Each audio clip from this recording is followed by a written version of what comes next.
Hashtag number 15 मध्ये मी Mohite sir तुमचं पुन्हा हक्कानं आणि प्रेमानं स्वागत करतो. आपण आज एका आणखीन गंभीर विषयावर या ठिकाणी बघणार आहोत. Practical paper first office motivation या ठिकाणी आपण एका गंभीर विषयावर आज चर्चा करणार आहोत आणि असा गंभीर विषय भावी आयुष्यात तुमच्याबाबत निर्माण होऊ नये म्हणून याला गंभीर समजूनच तुम्ही याचं काळजी करून घेत आहोत. मी शिकवताना उत्साहानंच हा विषय शिकवणार आहे. माझी एनर्जी मी तुमच्यासोबत का द्यायला लागलेलो आहे तर ही चूक ज्यावेळेला भविष्यात तुम्ही कार्यालयीन कर्मचारी टॉपमोस्टच्या पदावर जावं, तुम्ही मॅनेजर व्हावं, ब्रँच मॅनेजर, त्यानंतर आणखीन मोठ्या पदावर GM व्हावं म्हणजे जनरल मॅनेजर व्हावं, CEO व्हावं कंपनीचं, किंवा तुम्ही स्वतः एखादी कंपनी काढावी. पण ती जर तुम्ही स्वतः कंपनी काढली तर काही कर्मचाऱ्यांच्या चुकांमुळे कंपनीला किती मोठा लॉस किंवा कंपनीचं रेप्युटेशन कसं खराब होतं आहे ह्या विषयाशी रिलेटेड हा विषय मी तुमच्यासमोर आज अत्यंत हक्कानं मांडू इच्छितो. तर विषय किती सोपा आहे पण तितकाच गंभीर आहे.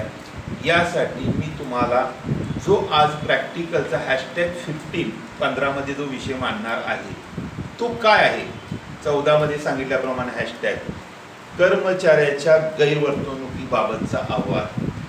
बघा, कर्मचाऱ्याच्या गैरवर्तणुकीबाबतचा अहवाल, रिपोर्ट ऑफ बॅड कंडक्ट. या संदर्भात एखाद्या कर्मचाऱ्यानं अत्यंत गंभीर चूक केली असेल तर त्यासाठी एक समिती नेमली जाते, त्यांचा हा अहवाल असणार आहे. काय असते बघा, कार्यालयातील एखाद्या कर्मचाऱ्याने खरोखर गैरवर्तन केले किंवा चुकीचं कृत्य केलं तर त्याच्यावर शिस्तभंगाची कारवाई करण्यात येते प्रथम.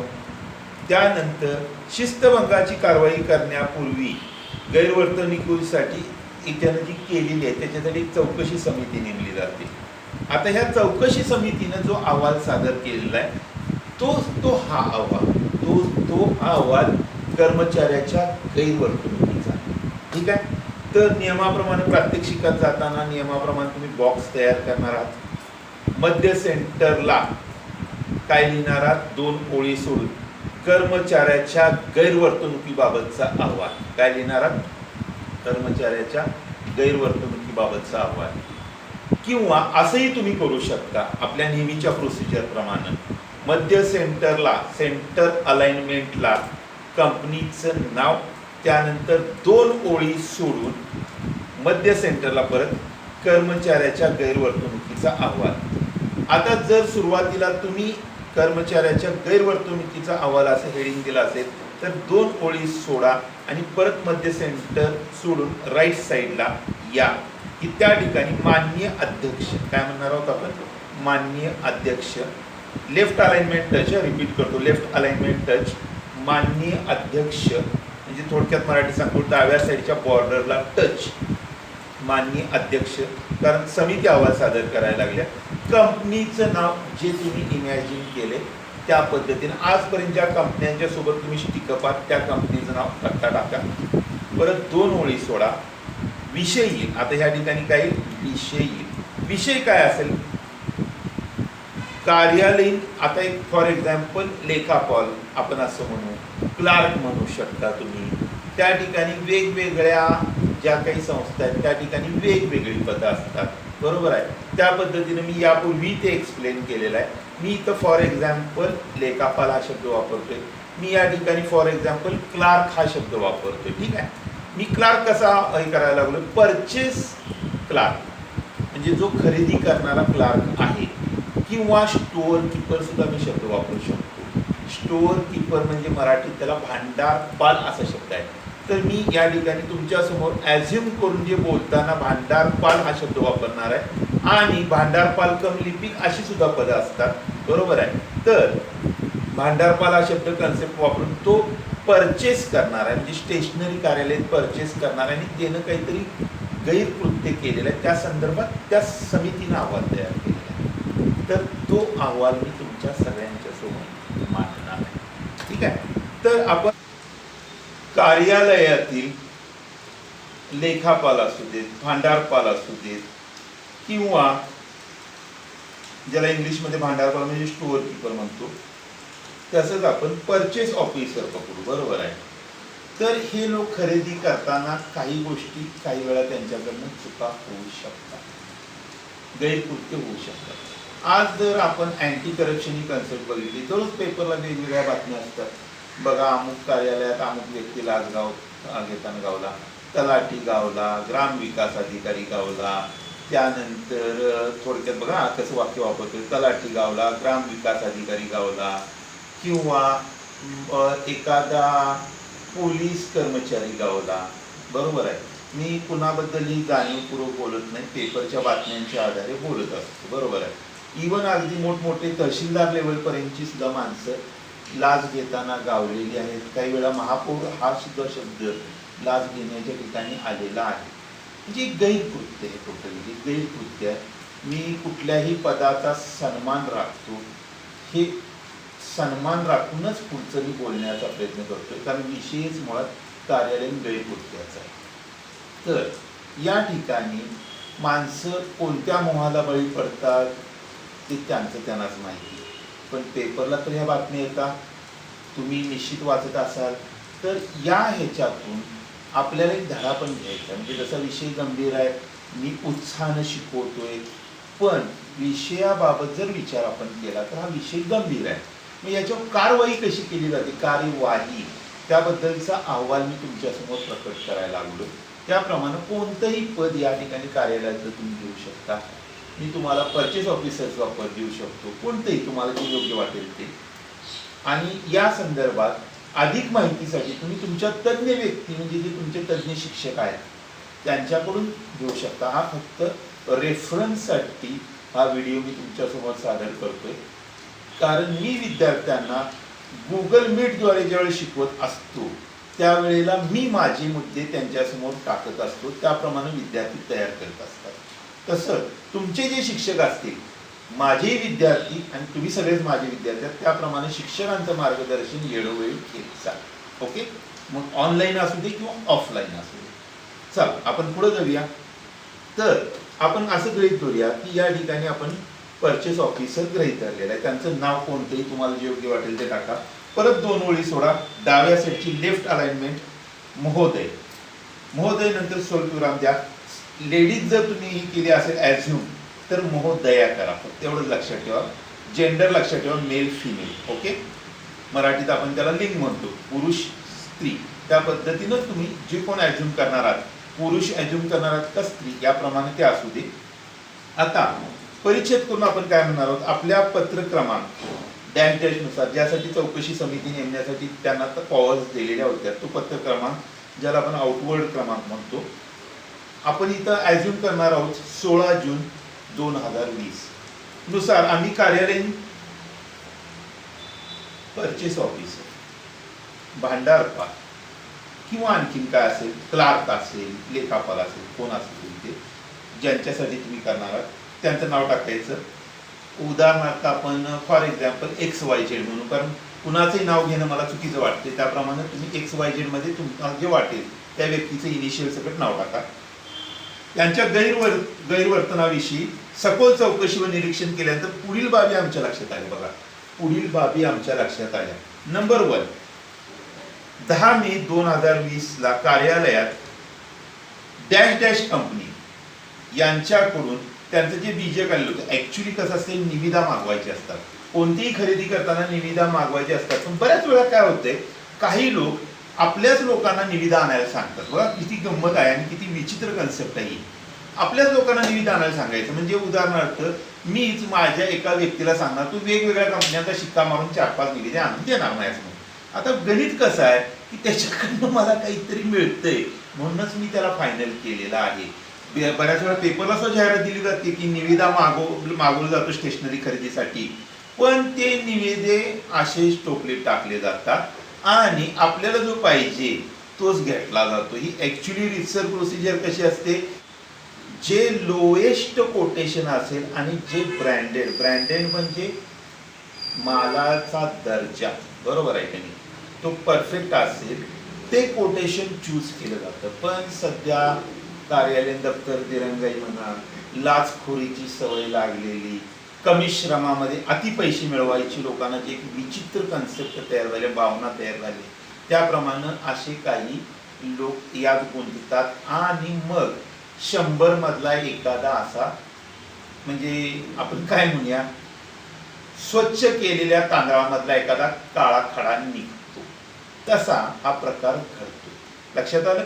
मग त्या संदर्भातच मी पुढे बोलतोय की ऍक्च्युली प्रोसिजर असते, पण काय करतात एकाच व्यक्तीकडनं 3-4 गोष्टी घ्यायच्या आणि आपणच त्यातलं लोएस्ट दाखवायचं. मग याबद्दल काय होतंय, त्याला त्या ठिकाणी आपल्या भाषेत मलिदा मिळतो. मग मलिदा मागण्यासाठीची कन्सेप्ट कशी आहे ती तुम्हाला सांगतोय, पुढे बघत चला, लय मजेशीर कथा आहे. तर काय केलेलं आहे या ठिकाणी, स्टेशनरी खरेदी केलेली आहे किंवा कॉम्प्युटर खरेदी केलेली आहे, कोणतंही तुम्ही कन्सेप्ट पकडू शकता, यंत्रसामुग्री असू दे किंवा स्टेशनरी असू दे. ओके, आता साधारण एक 10 नग कॉम्प्युटरचे मागवलेले आहेत, तर ते 10 नग जर मागवायचे असतील तर त्याची मार्केट प्राइस काय केलेली आहे, 5 लाख दाखवलेले आहे. आता रितसर मला सांगा, 10 कॉम्प्युटर, पूर्वीची प्राइस वेगळी होती, मला वाटतं 1995, 96, 97च्या टप्प्यात आम्ही एक कॉम्प्युटर साधारण 1,00,000-1.5 लाखाला घेत होतो. आता एवढी प्राइस राहिली नाही. अगदी लॅपटॉप तुम्हाला 25,000 मध्ये मिळू शकतो, अगदी चांगल्या कंपनीचा घेतला 30. हा, अगदीच तुम्ही टॉप मोस्ट करत चालला त्याची काही गरज नाही. आपल्याला काय करायचंय, दोन्ही गोष्टी सांभाळायच्या, ब्रँड पण सांभाळायचं आणि किंमत पण सांभाळायची आहे. त्या पद्धतीनं एक उदाहरणार्थ मी तुम्हाला सांगायला लागलोय, 10 कॉम्प्युटर 5 लाखाची पुरवठा करण्यासाठी सांगण्यात आलं, ठीक आहे. आणि त्यासाठीचा धनादेश त्या संबंधित व्यक्तीला देताना काय केलेलं आहे, पैशाची मागणी केलेली आहे. मग ती काय म्हणले की आम्ही पैसे तुम्हाला देऊ शकत नाही, बरोबर आहे, आम्ही तुम्हाला डेस्कटॉप कॉम्प्युटर सगळे द्यायला लागलेलो आहे, त्याबद्दल आम्ही तुम्हाला एक घरगुती वापरासाठी 25,000चा लॅपटॉप देतो, बरोबर आहे. म्हणजे ही भेट फुकटात त्या संबंधित व्यक्तीनं चूक करून घेतलेली आहे. बघा, 5 लाखांमधले 25,000 जर काउंट केले तर एक प्रकारची लाच होऊ शकते का नाही सांगा. तर हा प्रयोग त्या कार्यालयात घडलेला आहे, आपण हे सगळं ॲज्युम करायला, गृहीत धरायला लागलो.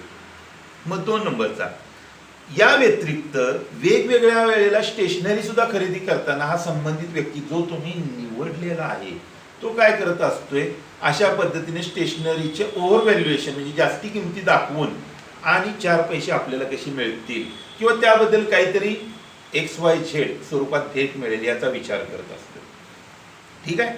ह्या तफावत दिसून येते ना.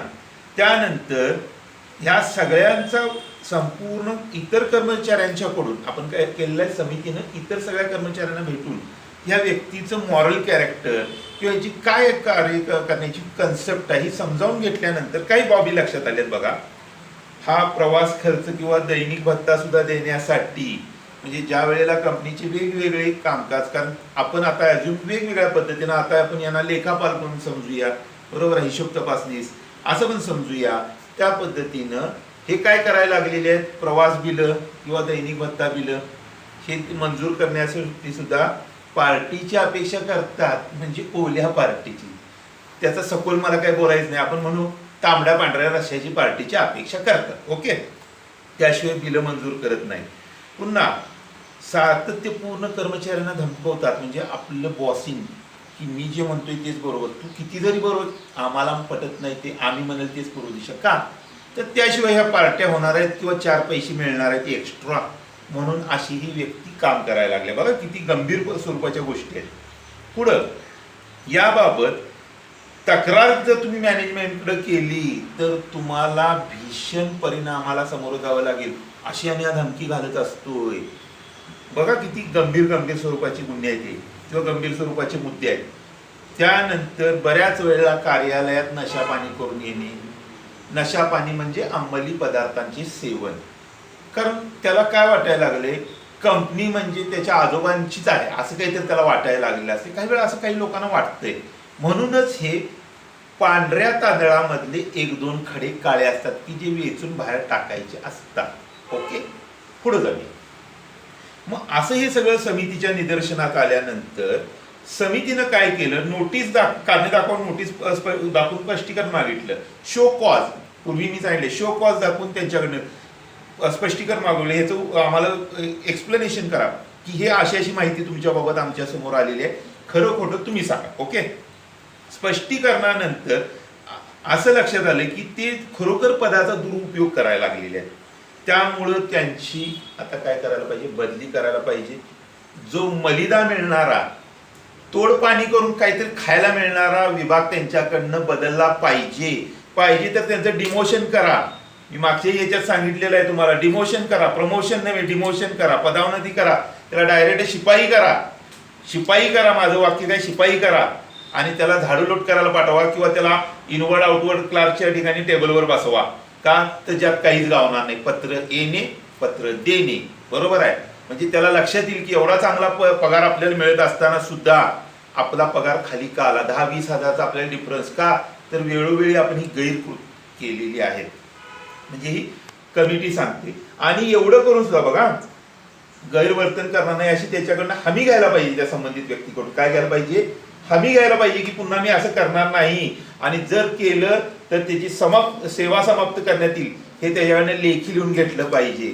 म्हणजे त्याचा थोडक्यात राजीनामा लिहून घेतला पाहिजे. ही जर परत चूक तू केलीस तर तुझी नोकरी संपली, हे तू स्वतःच लिहून द्यायला लागलेला आहेस. अशा पद्धतीने करायचं आहे. आणि यानंतर 2 ओळी सोडायच्या आहेत. डाव्या साईडला लेफ्ट अलाइनमेंट टच, कंपनीचं स्थळ म्हणजे ज्या ठिकाणी या चौकशी समिती नेमली त्याने तो सादर केला ते स्थळ, ठिकाण, दिनांक.